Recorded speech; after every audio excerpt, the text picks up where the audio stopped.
ស្វាគមន៍មកកាន់ Channel ឆ្នោតផ្សងសំណាងរបស់ Admin ថ្ងៃនេះ Admin មានលេខតម្រុយល្អៗរបស់ឆ្នោតយួនសម្រាប់ចែកជូនពុកម៉ែបងប្អូននៅថ្ងៃទី24 ខែ 12 ឆ្នាំ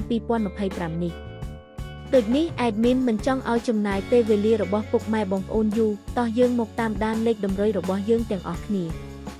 សម្រាប់លេខតម្រុយ2លេខមានលេខ39លេខ52សម្រាប់លេខតម្រុយអូស2លេខមានលេខតម្រុយទី1អូស30និងលេខតម្រុយចុងក្រោយអូស50សម្រាប់លេខតម្រុយ3លេខមាន5147គុណនិង307គុណសម្រាប់លេខតម្រុយថ្ងៃនេះ Admin សូមជូនពរឲ្យពុកម៉ែបងប្អូនជួបតែសំណាងល្អទាំងអស់គ្នាហេងមានលាភមានជ័យ